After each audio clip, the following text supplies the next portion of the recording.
Elon Musk, as all of you know, is somehow manages to be reinventing two industries, both of which we cover at Popular Mechanics at the same time. The automotive industry with Tesla, which is the first company to really innovate the use of lithium-ion batteries in cars, and to launch a truly homegrown American automobile company, something that nobody has done in probably successfully in 50 years or more, and to really rethink how cars are built, what they mean, what they're and obviously how they operate.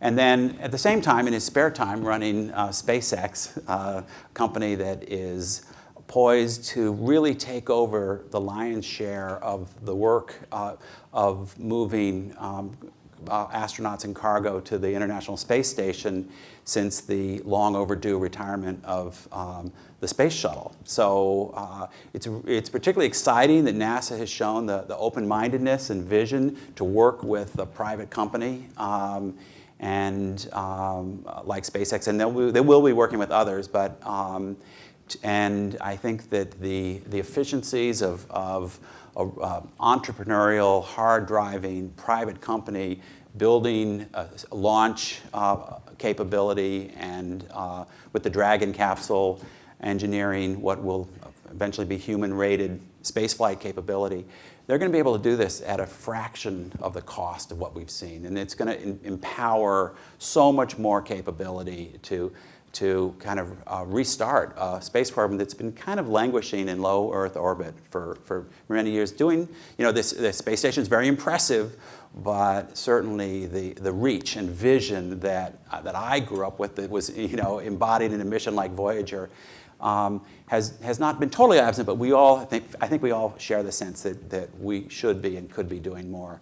So I want to start off talking to you. Okay. So you launched a couple of internet companies. They did well. Where in the world did you get the idea you wanted to build rockets? Well, the reason for SpaceX is because I think it's important that we become a multi-planet species, and we were clearly not getting there based on the progress in the space industry, and so I started SpaceX to try to solve that problem. That's the overall aspiration. So you think humans need to be a multi-planetary species? Well, yeah. I mean, if we are not a multi-planet species, then the probable lifespan of humanity is much less. Mm-hmm. Plus, it's going to be much more boring, I think. So you're not just looking at a nice business delivering a few astronauts and some groceries to the space station every few months. You're thinking way beyond that. Right, absolutely. So walk us through the next 4 or 5 years. What do you see? Actually, before we get to that, let's talk. A very crucial turning point happened with SpaceX just a few months ago, with the first mission to send the Dragon capsule up to the ISS to prove that it could safely approach and dock. And and NASA's picky about strange space objects roaming around in the vicinity of their precious International Space Station. You don't want anybody going rogue and kind of crashing into your craft. So it was kind of a test for the future of your business. So tell us, what was it like? What was it? You were in your control room observing it all. What was the experience like? Well, I mean, it was very nerve-wracking. Certainly for the first flight to the space station, it was the third flight of our rocket, of our Falcon 9 rocket. So I wasn't perhaps as worried about that. And we had flown our Dragon spacecraft and maneuvered around and re-entered. So I knew that the spacecraft functionality worked, but we'd not tested the proximity operations and berthing system. And there was a bunch of upgrades to the avionics. So we went from mostly single fault tolerant to being, actually often no fault tolerant to being 2 fault tolerant. Mm-hmm. So it's quite a big increase in complexity in the avionics and the software. So and we also added solar arrays and a radiator And you had to prove all that stuff would work, the arrays would deploy. Yeah. You can't test that on Earth. Right. You can sort of try to get a close approximation, but you can't get exactly what it's like to be in 0G. Yeah. So you launched. You got up there. You deployed the solar array, and you had a little bit of a hiccup as you approached the space station. Nothing serious, but what was that like? Yeah, it was a little worrying at first because the LiDARs wouldn't lock on. So as we approached the space station, we scanned the space station with sort of things kind of like a laser radar. So it laser scans the space station and then recreates that model internally in the computer to figure out the relative position and movement of the two. But you need we need a definite lock as opposed to an ambiguous lock. And the actual space station is a little different from the model of the space station. Because and it had some highly reflective spots on it or something like that, right? Yeah. So essentially the computer wasn't 100% sure. It was pretty sure, but not 100% sure that it had a lock on the space station. So what we're able to do is just upload new software. So diagnose the problem, then run that software as a simulation on a hardware-in-the-loop version of Dragon we have on the ground. So we have a complete version of Dragon that includes all the avionics software, valves, and everything. And we can run accelerated simulations on that system and verify that it would work. And you did that all while you were in the midst of the mission. Yeah, so we had a proposed code change, ran it on our hardware simulator. It worked, uploaded the code patch, and achieved lock on the space station with that. Essentially narrowed the field of view. And then so they reached out with the Canadarm and they locked onto the Dragon. Yeah, we sort of like narrowed the field of view like putting blinkers on a horse. You know? And so ultimately the goal here is to have the Dragon capsule be human rated. Yeah. How does that process work? What do you need to do to convince NASA that they can put their astronauts on your spacecraft? Technically, astronauts have been on the spacecraft at the That's space true, station. yeah. We've already done a lot of work to pass the space station safety review. So, because as Dragon is approaching the space station, it's a robotic space freighter, basically. And if something were to go wrong, it could potentially destroy the, touch wood, shudder at the thought. But I mean, in an absolute worst case, you could have a mission termination event. Is that what you're trying to say? Yeah, I mean, something terrible could happen to the space station, and people on board could be hurt. So we obviously there's a lot of caution that's exercised there, both at SpaceX and at NASA, and before we even get close to the space station, we've run 1 million simulations, and we're checking it as we get closer. We're verifying that everything looks good.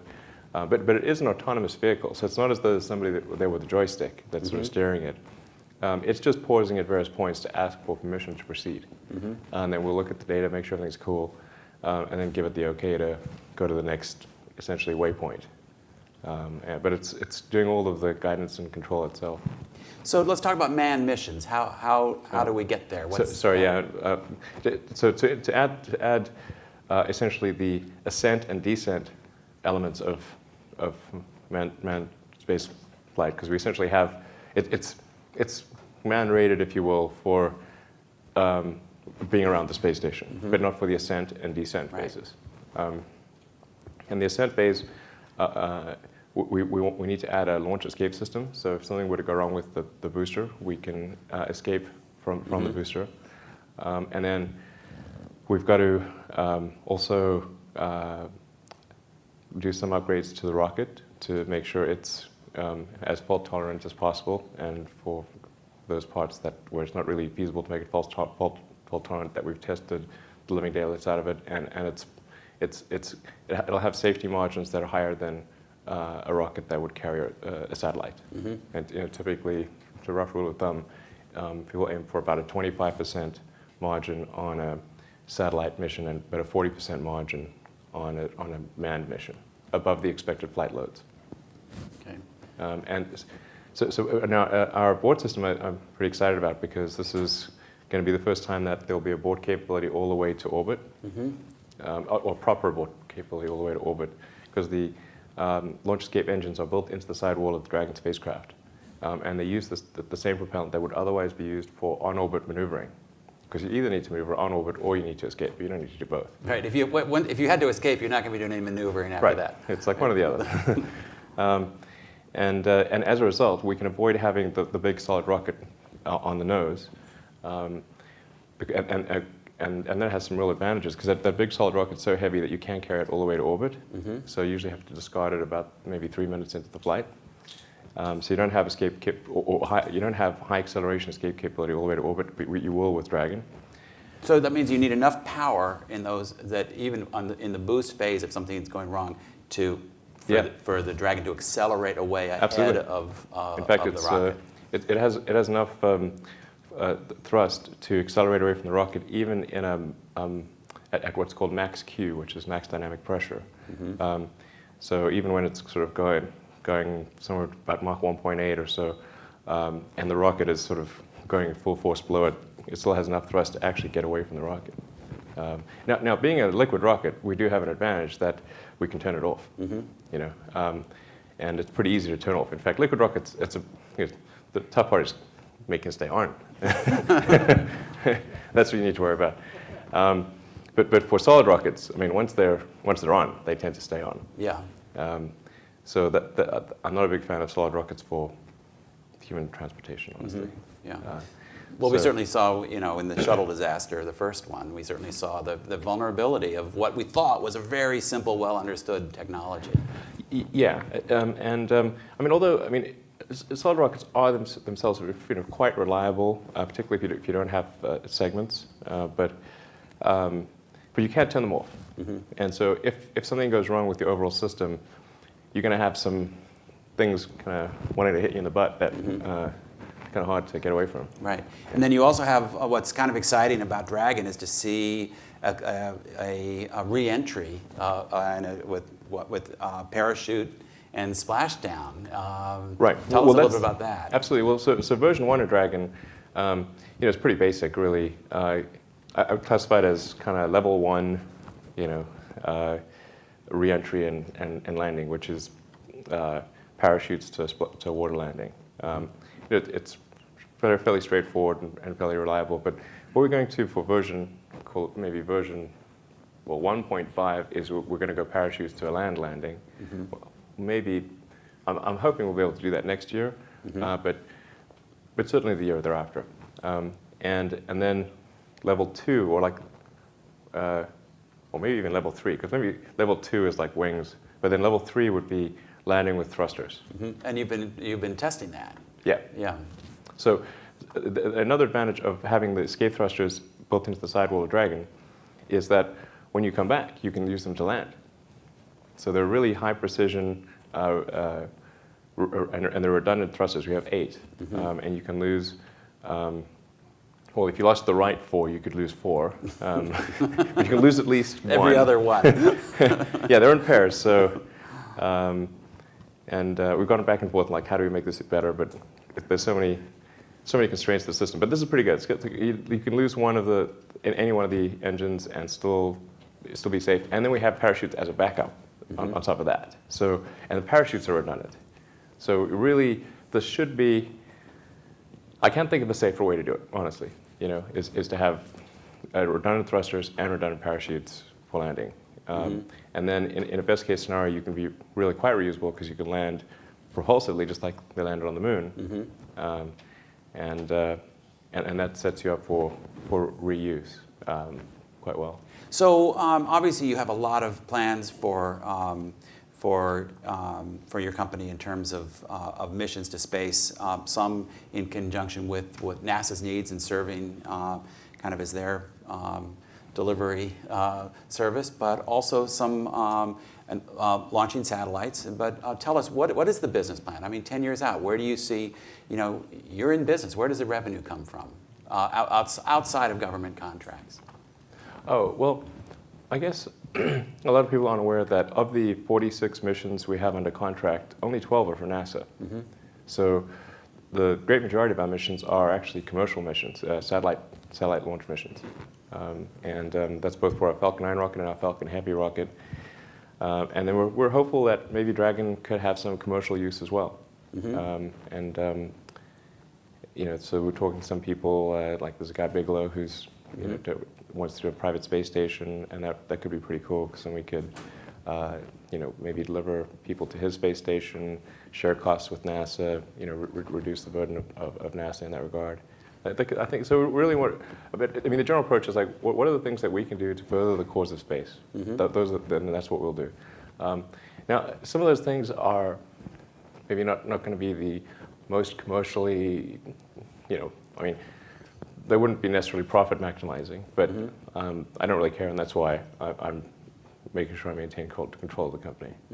Right. So you don't need to come back to your shareholders and explain, every decision every quarter. You can take the long view.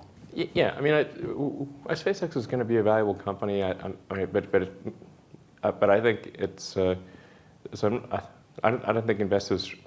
We have some venture investors. I don't think they're too worried about that.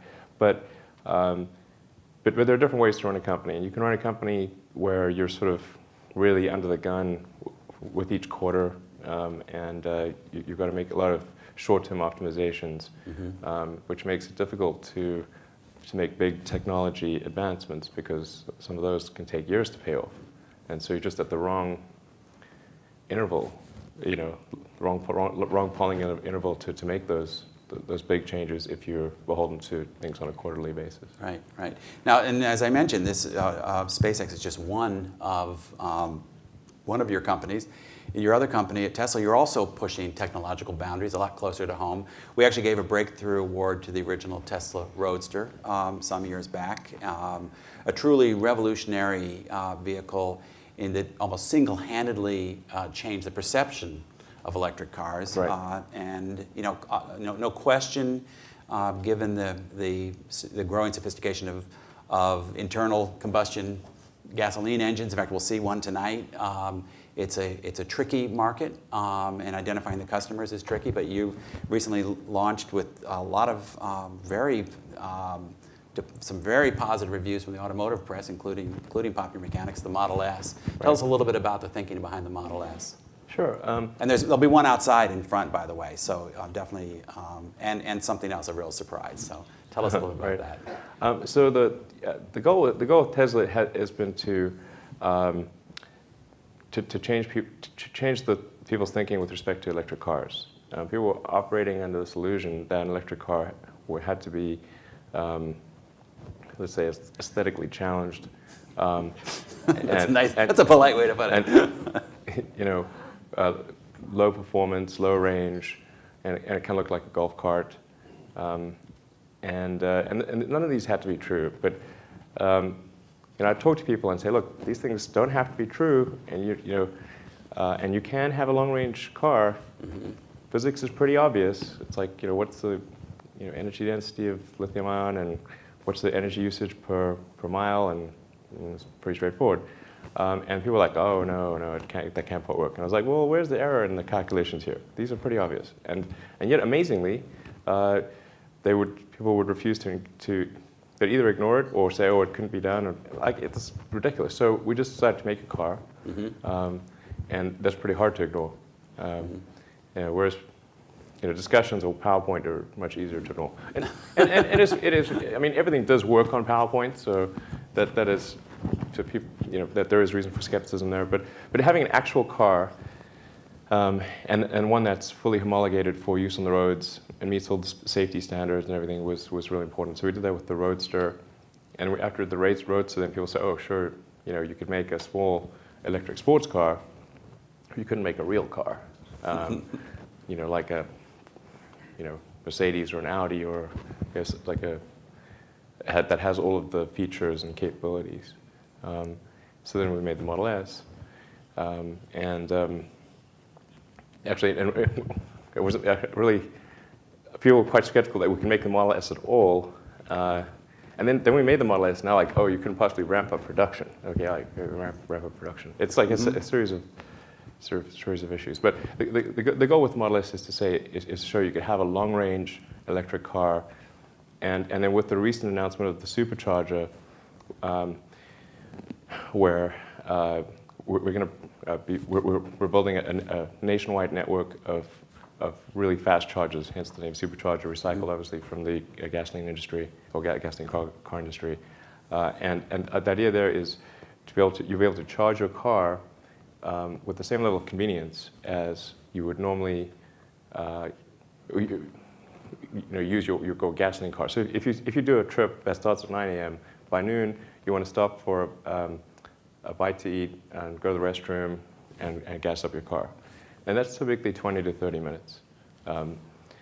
And so we're able to figure a way with some advanced charging technology to have it such that you could stop for half an hour and have 3 hours of driving recharge, so about a 6-to-1 ratio, which is about the convenience inflection point for most people for a long-range trip. So we made that work, and then we added solar panels to the supercharger stations to address the long tail pipe argument that says, oh, you're just pushing emissions to the power plant. Well, no, because those supercharger stations will actually generate more electricity than the cars use in recharging. And I have to put, as editor of Popular Mechanics, I have to note that argument that you're pushing emissions to the power plant, even if you didn't have the solar charging, it's true, but only to a point, because it forgets that a gasoline engine is only 30-some% efficient. Even less, yeah. Yeah. So it's true that you're burning fuel somewhere to power that car, but the electric motor is and the batteries are extremely efficient. So even if you're burning coal to power the vehicle, to make the electricity, you still have a lower carbon footprint than a gasoline engine. Right, absolutely. And I'll address that exact argument and maybe elaborate a bit on it. But with the supercharger, so it's basically same level of convenience for doing long distance trips. We'll have it nationwide. We already have it throughout California, so you can drive anywhere in California using a supercharger. And it's going to have enough solar panels to generate electricity back to the grid on an annual basis. So that's how we're sizing them, so it'll be slightly energy positive. And then we're also making it free. So I mean, it's not entirely free. Obviously, the cost of it is built into the cost of the Model S. But the cost was actually so low, we looked at it and said, well, we could charge some small amount for this, or we could really make it free for somebody who's bought a Model S. A full charge for the Model S is, even in a state with pretty high electricity rates, it's a couple of dollars of electricity. Right? It's a little more than that, but it's for if you were to stop and put in, say, 150 miles of range, it's like $4 or $5. Okay. I mean, it's like it's really not much, and people drive long distance a lot less than they think they do, and so I wanted to have something that was really profoundly better than a gasoline car. For driving a long distance. So not just try to equal a gasoline car, but say, what can we do that makes an electric car suddenly better than a gasoline car? And so that's where free long distance, is pretty awesome. You can't do that with gasoline; it's way too expensive. And so the basic tagline is it's drive anywhere for free on pure sunlight forever. That sounds like a pretty good equation. Now, you have had a little bit of political pushback in various quarters. I know you released a statement yesterday about the pace of paying back the Department of Energy loan that Tesla received, and you even got a little bit of a shout out last night in the debate of the sort that maybe I think you mispronounced our name and called us Tester or something. But yeah. So can you speak to that? I love being a political football. Well, I mean, I guess with respect to Tesla, here's where things are. Tesla's got over 3,500 people. and I mean, these are high-quality jobs. We manufacture from the ground up in the U.S., so it's effectively, like, at least with respect to Tesla, a resurgence in American manufacturing activity. Where like the car is critically acclaimed. We actually export powertrains to the rest of the world because we have Toyota and Mercedes as customers. So we ship electric powertrains to those guys. So we're a net exporter. We're helping with balance of payments. We're expecting to be break even next month, which is pretty fast after the introduction of the Model S, I think. And yeah, so. And then if you look at our market cap, the value that the stock market ascribes to Tesla is about $3 billion. And if you were to take every company that's failed in every DOE program, it doesn't add up to $3 billion. So if you were to actually look at this as a venture portfolio, from a venture portfolio standpoint, presumably Mitt Romney understands these things, but maybe not, then the net gain is very significant. You have to say what value has been added to the American economy, what value has been subtracted from the companies that didn't work out, and the net is very positive. So one would have to say that the DOE has actually done quite a good job. So, so what's next? I understand we're going to get a little peek at an upcoming prototype in Tesla's lineup out front today. You are?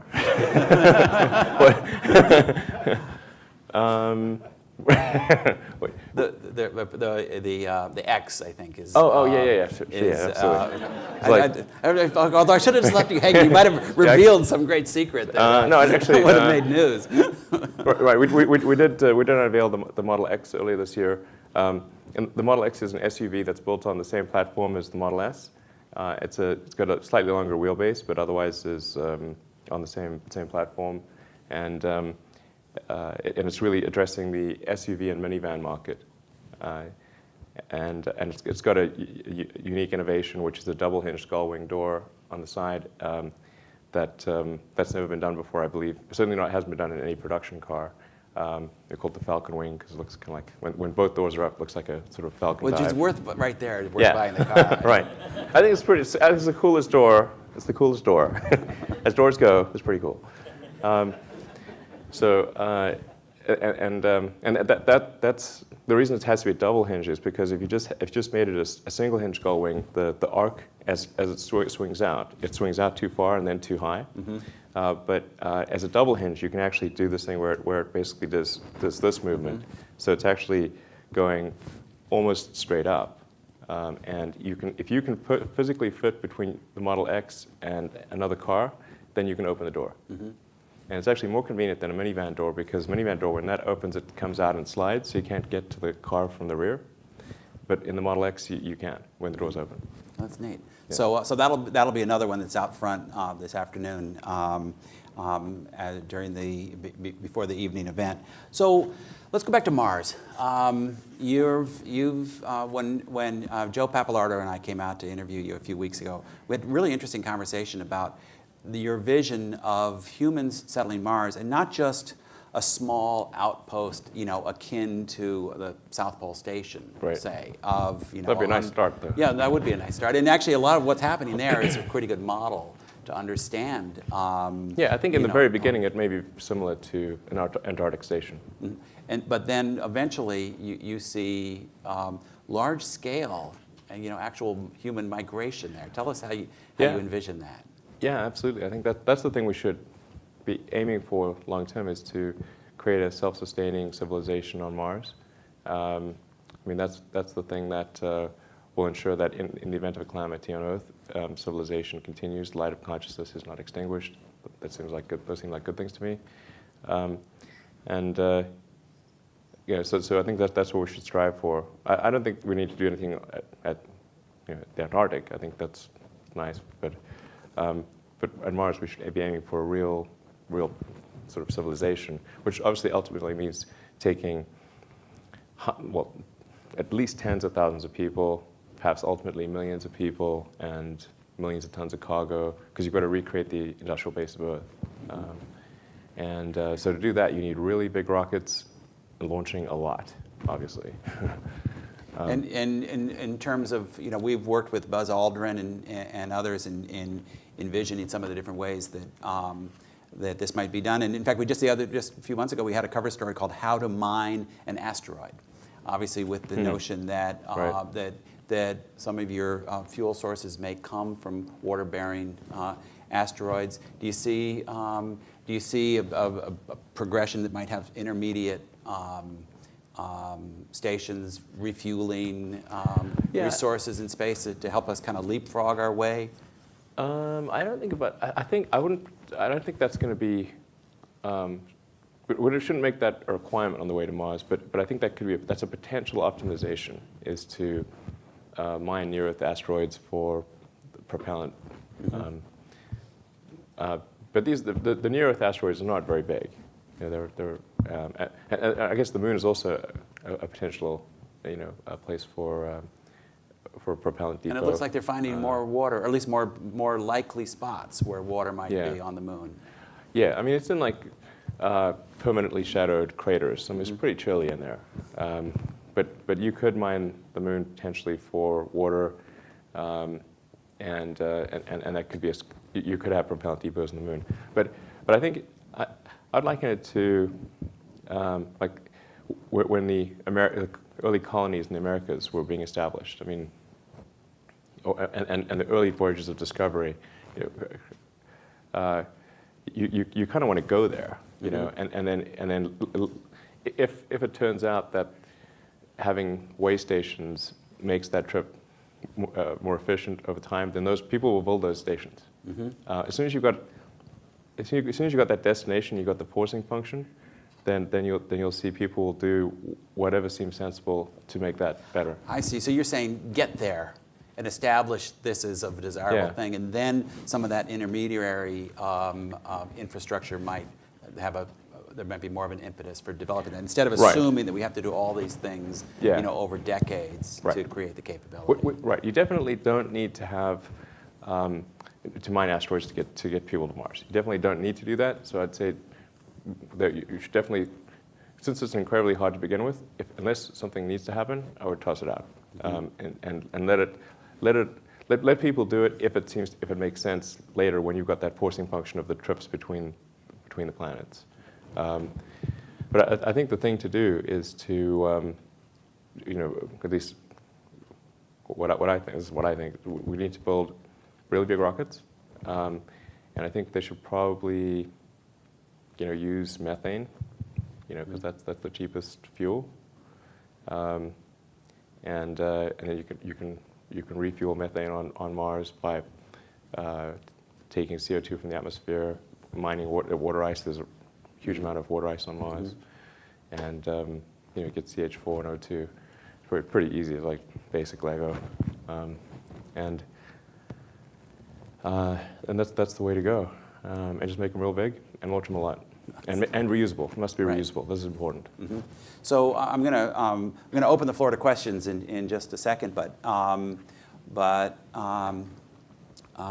you've said a number of times that at least in principle, you might even like to move to Mars yourself someday. Yeah, that'd be cool. And so what would it be like? I mean, what do you envision? I mean, so, what does the Mars resident do when he gets up in the morning? I don't know, lots of exploring, and I think you'd probably be working on building infrastructure on Mars and exploring and seeing all the interesting things, like Valles Marineris, like makes the Grand Canyon look tiny. It's kind of cool to go down that and check it out. So go to the top. Mountaineering? Yeah, Olympus Mons, which is pretty shallow gradient, but it's the tallest mountain in the solar system.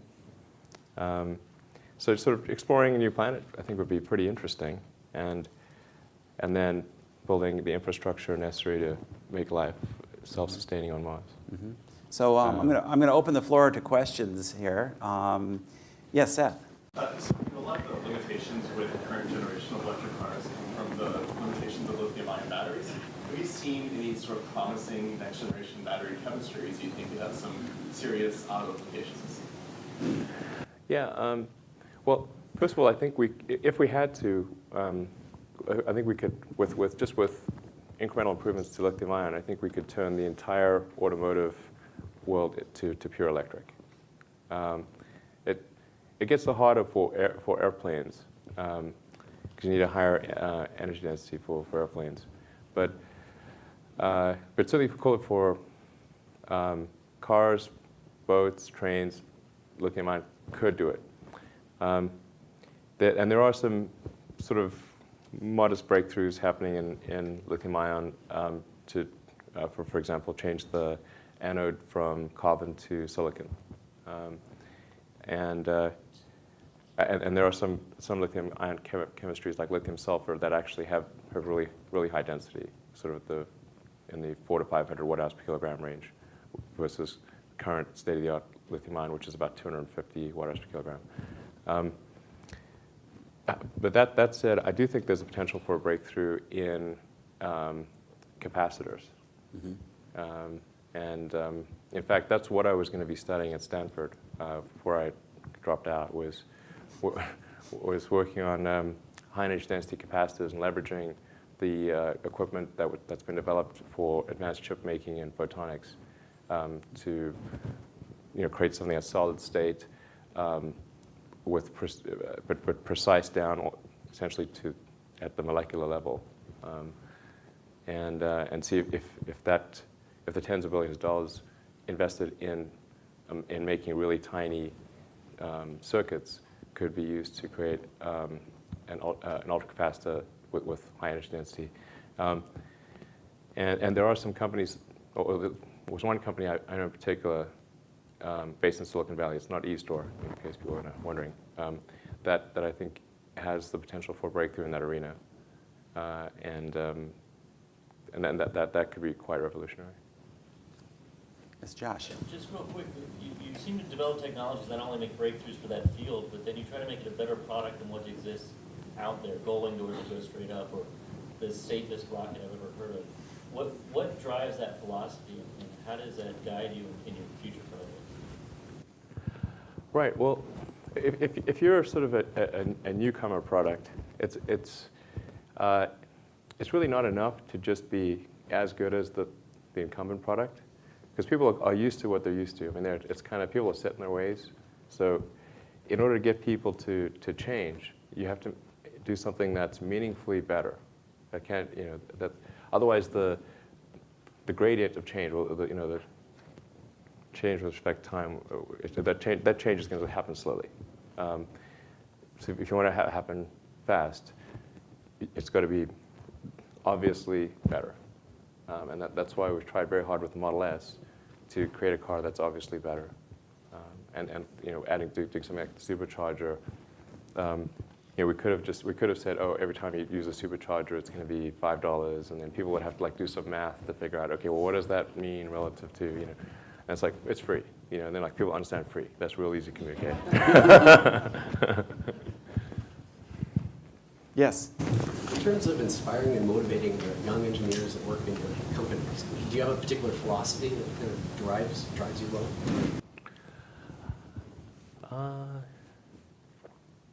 Particular philosophy.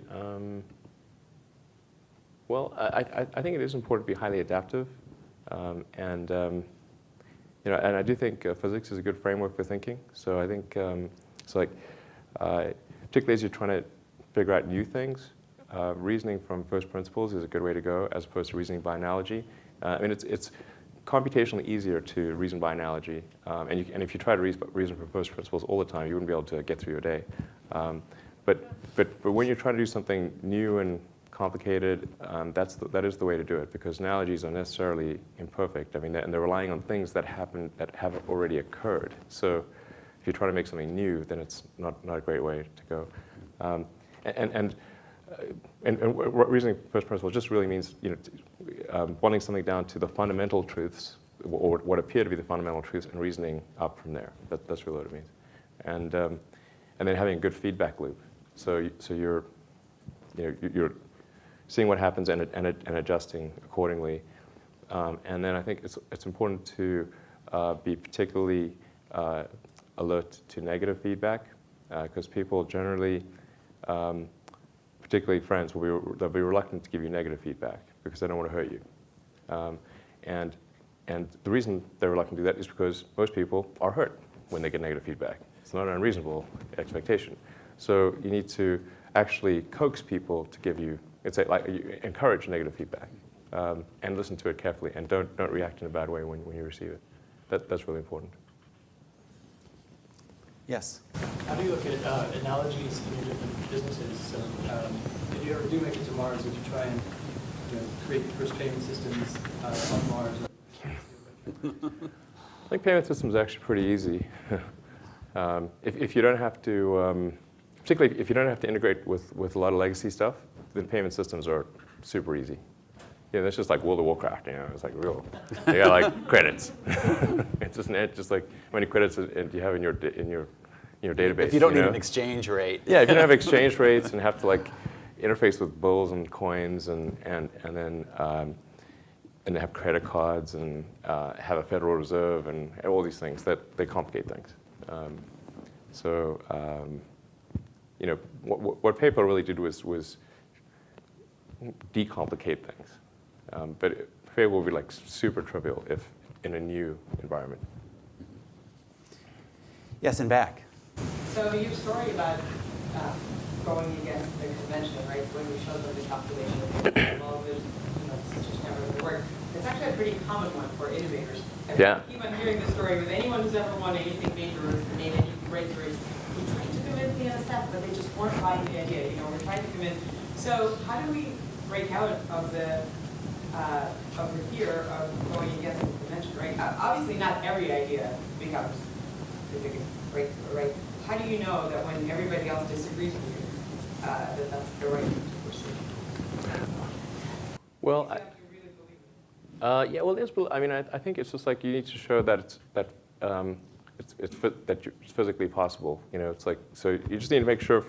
Step one would be like just envelope it with physics and make sure you haven't done something that violates like conservation of energy or momentum or something like that, because then you're almost certainly wrong, even if somebody tells you you're right. Those things are pretty important. You got to just basically ensure that success is one of the possible outcomes. That's key. And then like often these things can be illustrated with some very straightforward equations. You don't need to get super complicated. And so if you can sort of walk people through that, that's helpful. But I don't know, it's just amazing. I've literally been in situations where I point out the series of obvious things, like three like childlike equations, like super, like maybe 11th grade or something like that. And it's like obviously comes to this conclusion, and yet people are still not convinced. And I'm like, how can you look at that and not be convinced? Like, let me tell you one of my pet peeves: space solar power. Okay, the stupidest thing ever. And if anybody should like space solar power, it should be me. All right, I got a rocket company and a solar company. I should be really on it, But it's like super obviously not going to work because, if you have solar panels, because first of all, it has to be better than having solar panels on Earth, right? So then you say, okay, solar panel is in orbit. You get twice the solar energy, assuming that it's out of Earth's shadow. But you've got to do a double conversion. So you've got to convert it from photon to electron to photon back to electron. And so you've got to make this double conversion. So okay, what's your conversion efficiency? All in, you're going to have a real hard time actually even getting to sort of 50%. So no, it's a conversion. No, it does not matter. Put that solar cell on Earth then. See, that's the point I'm making. Take any given solar cell. Is it better to have it on Earth, or is it better to have it in orbit? What do you get from being in orbit? You get twice as much sun, best case. But you've got to do a conversion. You've got to convert it to photons, the energy to photons, well, you have incoming photons that go to electrons, but you've got to do two conversions that you don't have to do on Earth, which is you've got to turn it to photons and then turn those photons get back into electrons. And that double conversion is going to it's going to get you back to where you started, basically. So why are you bothering sending them to bloody space? And by the way, There goes our next cover story. Maybe someone could stab that bloody thing through the heart. And by the way, electron to photon converters are not free, and nor is sending stuff to space. So then obviously super doesn't work. So I think we have. Case closed. Yes. You'd think, I think we have time for case closed. Yes. I mean, but no, I guarantee you it's going to come up another 10 times. They can just get a really long extension cord. I mean, for the love of God. So I think we have time for one more question. Yes, Stuart.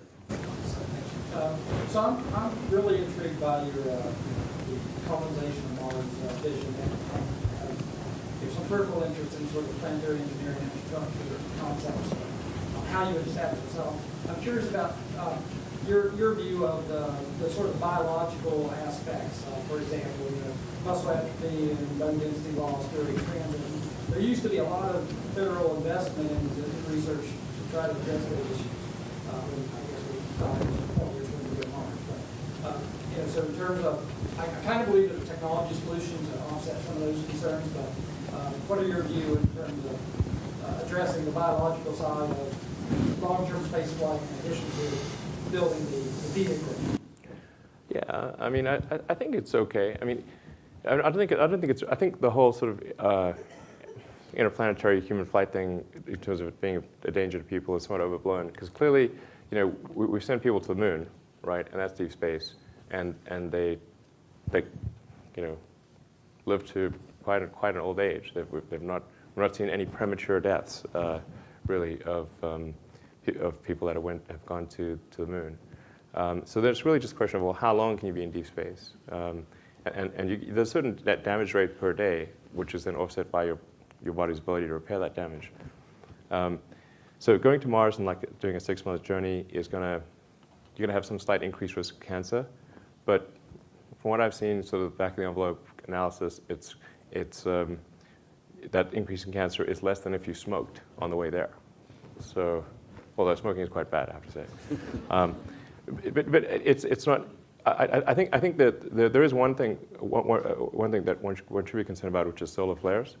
But this is often thought about in the wrong way, where people say, oh, you need to have, you need 20 feet of water or whatever it is to shield against a serious solar storm. And then they say, oh, you have to have a sphere of water around you, and that sphere of 20-foot water would be ridiculously expensive, or ridiculously heavy. And that's true, but actually what you really do is you'd have a column of water pointed at the sun, and you'd be in front of the column.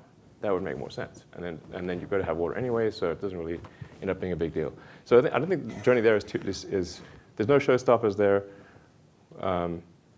But over time, we will find ways to improve it and make, reduce, risk of cancer and that kind of thing, and reduce the journey length as well. So, but really fundamentally, we need to get there. If we can't get there, this is all academic. So we just need to get there. Okay. Well, on that note, I want to thank you very much for joining us.